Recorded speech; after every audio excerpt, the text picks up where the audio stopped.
رمضان مبارک میں یہ وظیفہ 11 مرتبہ پڑھ لینا، رزق کے 70 دروازے اللہ پاک آپ کے لیے کھول دے گا۔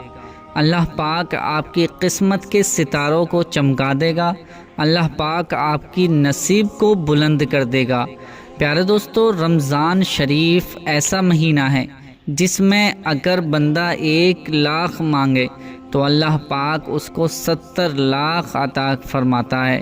اگر کوئی ایک بندہ ایک نیکی کرتا ہے تو اللہ پاک اس کو 70 نیکیوں کے برابر ثواب عطا فرماتا ہے۔ اللہ پاک اس مہینے میں دوزخ کے دروازوں کو بند کر دیتا ہے اور جنت کے دروازے کھول دیے جاتے ہیں۔ اللہ پاک اس مہینے کی فضیلت یہ ہے کہ اس مہینے کے صدقے میں اس مہینے کی فضیلت کے بارے میں بتایا جاتا ہے کہ جو شخص اس مہینے میں اللہ پاک کی عبادت کرتا ہے، ذکر و اذکار کرتا ہے، اللہ پاک اس کی تمام کے تمام گناہ، پچھلے گناہ معاف کر دیے جاتے ہیں۔ اللہ پاک اس کو معاف فرما دیتا ہے، اس کی مغفرت فرما دیتا ہے۔ اور بہت سے ایسے بھائی بہن ہیں جو اس وظیفے کو پڑھتے ہیں، کرتے ہیں اور کامیابی حاصل کرتے ہیں اور کر رہے ہیں۔ یہ وظیفہ اتنا زیادہ پڑھے جانے والا وظیفہ ہے، جو شخص اس وظیفے کے بارے میں جانتے ہیں تو وہ ہمیشہ اپنی حاجت کے لیے اس وظیفے کو پڑھتے ہیں اور ان کی حاجتیں پوری ہو جاتی ہیں۔ یہ وظیفہ اتنا اثردار ہے کہ اس وظیفے کو کرنے کے بعد جو بھی دعا اللہ پاک سے مانگی جائے، ہر جائز دعا کے لیے اللہ پاک اس کی ہر جائز دعا کو قبول فرما لیتا ہے۔ پیارے دوستو، یہ وظیفہ عمل کس طرح سے کرنا ہے اور اس کی فضیلت اور بھی کیا کیا ہے، کون سی اس سے کیا کیا فائدے حاصل ہو سکتے ہیں، یہ ساری باتیں اسی ویڈیو میں آپ کو بتانے والا ہوں۔ آپ سے گزارش ہے کہ اس ویڈیو کو بنا اسکیپ کیے میرے عزیزو، اگر آپ نے اس ویڈیو پر کلک کیا ہے تو بنا اسکیپ کیے اس ویڈیو کو پورا ضرور دیکھ لیں، کیونکہ یہ ویڈیو بہت زیادہ کام کی ہونے والی ہے۔ اگر یہ ویڈیو آپ نے اسکیپ کر کے دیکھی تو ہو سکتا ہے کہ آپ کو وظیفہ عمل سمجھ میں نہیں آئے اور پھر اس کے بعد عمل کریں گے، وظیفہ کریں گے تو اس میں کامیابی نہیں ملے گی۔ تو پیارے دوستو، اس وظیفے کو، اس عمل کو صحیح طریقے سے سمجھ لیں، ویڈیو پوری دیکھ لیں اور سمجھنے کے بعد اس پر ایسی طرح سے عمل کریں جس طرح سے میں آپ کو بتانے والا ہوں، جس طرح سے میں آپ کو اس کا طریقہ سمجھانے والا ہوں۔ اسی طرح سے آپ کریں گے تو انشاءاللہ آپ جو بھی اس وظیفے کے بعد دعا مانگیں گے، اللہ پاک آپ کی تمام حاجتیں پوری فرما دے گا، آپ کی تمام دعائیں قبول ہوتی چلی جائیں گی۔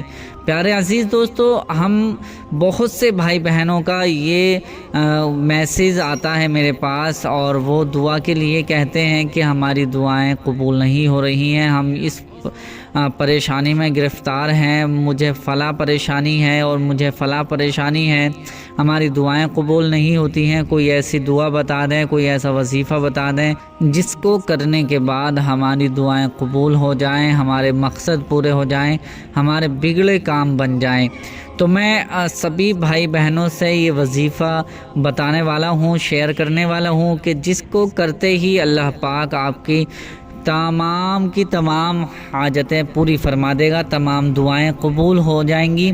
جو دعا آپ کی سالوں سے پوری نہیں ہو رہی ہے، آپ پریشان ہیں، آپ کا کام نہیں بن رہا ہے اور آپ چاہتے ہیں کہ میرا یہ کام بن جائے، بہت جلد یہ کام ہو جائے، بن جائے، پیارے دوستو یہ وظیفہ عمل اسی طرح سے کر لینا جس طرح سے میں آپ کو بتانے والا ہوں، سمجھانے والا ہوں، اس کا پورا طریقہ سن لینا اور اس پر عمل کر لینا۔ انشاءاللہ ہر حاجت، ہر تمنا، ہر دعا آپ کی قبول ہو جائے گی۔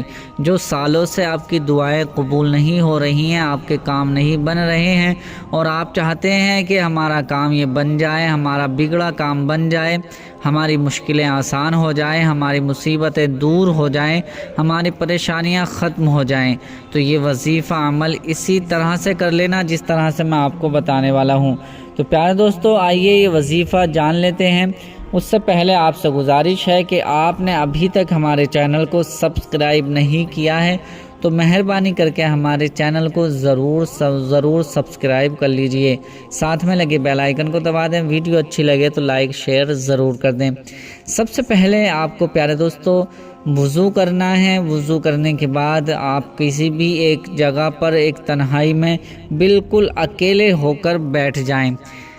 میں بتا دوں کہ اگر میرے بھائی آپ کہیں پر ہیں، آپ گھر سے باہر ہیں یا کام پر ہیں یا اور کہیں پر بیٹھے ہیں یا گھر میں ہیں، آپ چاہتے ہیں کہ یہ وظیفہ ابھی کر لوں تو اس وظیفے کو کرنے کے لیے وضو کر لیں، اور اگر کہیں دور سے دور تک پانی کا انتظام نہ ہو، وضو نہیں کر سکتے، کوئی مجبوری ہے، تو آپ بنا وضو کے بھی اس وظیفے کو کر سکتے ہیں۔ کرنا کیسے ہے؟ ایک تنہائی میں اکیلے ہو کر کہیں پر بھی بیٹھ جائیں۔ بیٹھنے کے بعد سب سے پہلے 11 مرتبہ درود ابراہیمی آپ کو پڑھنی ہے۔ درود ابراہیمی کون سی ہے وہ میں آپ کو پڑھ کر سنا دیتا ہوں، کیونکہ اس وظیفے میں ضروری ہے کہ درود ابراہیمی سے ہی شروع کیا جائے۔ ہاں، اگر کسی بھائی بہن کو درود ابراہیمی یاد نہیں ہے یا یاد نہیں ہوتی ہے تو جو بھی ان کے درود پاک یاد ہو وہ درود پاک 11 مرتبہ پڑھ سکتے ہیں، لیکن میں درود ابراہیمی پڑھ کر سنا دیتا ہوں، آپ دیکھ بھی لیجئے اور سن بھی لیجئے۔ اللہم صلی علی محمد وعلی آل محمد کما صلیت علی ابراہیم وعلی آل ابراہیم انک حمید مجید۔ اللہم بارک علی محمد وعلی آل محمد کما بارکت علی ابراہیم وعلی آل ابراہیم انک حمید مجید۔ یہ درود ابراہیمی ہے۔ یہ درود ابراہیمی آپ کو 11 مرتبہ پڑھنی ہے۔ جن بھائیوں کے یاد ہے یا یاد ہو جائے تو اس درود پاک کو یاد کر کے پڑھیں، اور جن کے یاد نہیں ہوتی ہے تو وہ درود پاک کوئی اور بھی درود پاک پڑھ لیں جو درود پاک یاد ہو۔ کوئی بھی درود پاک اگر کسی کو یاد نہیں ہے تو یہ چھوٹی سی درود پاک میں بتا دیتا ہوں، 11 مرتبہ یہ درود پاک پڑھ لیں۔ صلی اللہ علی محمد، صلی اللہ علی محمد، صلی اللہ علی محمد۔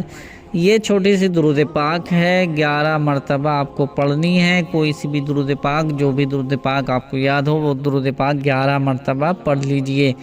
11 مرتبہ درود پاک پڑھنے کے بعد اب آپ کو 11 مرتبہ صرف اور صرف 11 مرتبہ سورہ اخلاص کو پڑھنا ہے، یعنی قل هو اللہ احد کی سورت کو پڑھنا ہے۔ قل هو اللہ احد میں ایک مرتبہ تلاوت کر دیتا ہوں، آپ سن لیجئے اور دیکھ لیجئے۔ بسم اللہ الرحمن الرحیم۔ قل هو اللہ احد اللہ الصمد لم یلد ولم یولد ولم یکن له کفوا احد۔ یہ سورہ اخلاص ہے۔ سورہ اخلاص کو اسی طرح سے آپ کو پڑھنا ہے 11 مرتبہ، 11 ٹائمز آپ کو یہ سورہ اخلاص کو پڑھنا ہے۔ جیسے ہی آپ 11 مرتبہ یہ سورہ اخلاص پڑھیں گے، قل کی سورت کو پڑھیں گے، پھر اس کے بعد 11 مرتبہ آپ کو یہ اللہ پاک کا صفاتی بابرکتی نام پڑھنا ہے، یا غنیو، یا غنیو، یا غنیو، یا غنیو، یا غنیو، یا غنیو، یا غنیو، یا غنیو، یا غنیو۔ اس طرح سے آپ کو اللہ پاک کا یہ مبارک نام بھی ساتھ میں 11 مرتبہ ہی پڑھنا ہے۔ 11 مرتبہ درود پاک کے بعد آپ کو سورہ اخلاص 11 مرتبہ پڑھنی ہے، پھر اس کے بعد 11 مرتبہ یہ نام یا غنیو آپ کو 11 مرتبہ پڑھنا ہے، پھر اس کے بعد 11 مرتبہ آپ کو وہی درود پاک پڑھنی ہے جو آپ نے پہلے درود پاک پڑھی تھی، یعنی جو پہلے درود پاک آپ نے پڑھی تھی وہی درود پاک اب آپ کو آخر میں بھی پڑھنی ہے، جو پہلے یعنی آپ نے جو شروع میں درود پاک پڑھی تھی 11 مرتبہ درود پاک، اب وہی درود پاک اب آخر میں بھی 11 مرتبہ پڑھنی ہے۔ جیسے ہی یہ درود پاک پڑھ لیں گے تو یہ وظیفہ آپ کا مکمل ہو جائے گا۔ اسی جگہ پر بیٹھ کر اگر آپ کے آس پاس میں کوئی ہے، آپ چاہتے ہیں کہ میں ہاتھ نہیں اٹھاؤں اور ایسے ہی دعا کر لوں، تو اپنے دل میں ارادہ کریں اور دل ہی دل میں دعا مانگ لیں۔ جس مقصد کے لیے بھی اگر آپ دعا مانگیں گے، اللہ رب العزت اس مقصد میں آپ کو کامیابی 100% فرما دے گا۔ اور اگر آپ چاہتے ہیں کہ میرا کام یہ جلد سے جلد بن جائے، تو یہ وظیفہ روزانہ 2-3 دن 4 دن 5 دن 7 دن 11 دن کرتے رہیں، انشاءاللہ بہت ہی جلد آپ کا کام بن جائے گا۔ لیکن سب سے زیادہ ضروری ہے کہ صبر، وظیفے کے ساتھ ساتھ آپ نماز ادا کریں، نماز کے ساتھ صبر کریں، کیونکہ اللہ رب العزت جب کسی بندے کو دیتا ہے تو پہلے اس کو آزماتا ہے، اس سے راضی ہوتا ہے۔ جب اللہ پاک بندے سے راضی ہو جاتا ہے تب اس کو عطا فرما دیتا ہے۔ تو پیارے دوستو، یہ نہ کہیں کہ میں نے ابھی وظیفہ کیا ہے، مجھے ابھی چاہیے اور مجھے نہیں ملا تو مجھے نا امید نہ ہو۔ اللہ پاک کی ذات پہ امید رکھیں کہ اللہ پاک کا یہ ذکر و اذکار کیا ہے، میں نے ورد کیا ہے، اور یا اللہ تو ہی دینے والا ہے، تو ہی رحمان الرحیم ہے، تو ہی کرم کرنے والا ہے۔ ہمیں جب تو بہتر سمجھتا ہے تو ہمیں عطا فرماتا ہے۔ تو اللہ کی بارگاہ میں اپنے لیے، اپنے مقصد کے لیے دعا کریں، انشاءاللہ آپ کا ہر مقصد پورا ہو جائے گا، آپ کے ہر بگڑے ہوئے کام بن جائیں گے۔ تو امید کرتا ہوں کہ یہ ویڈیو آپ کو پسند آئی ہوگی، پسند آئی ہے تو اسے لائک کر کے شیئر ضرور کر دیں۔ ملتے ہیں اگلی نئی ویڈیو میں، تب تک کے لیے اللہ حافظ۔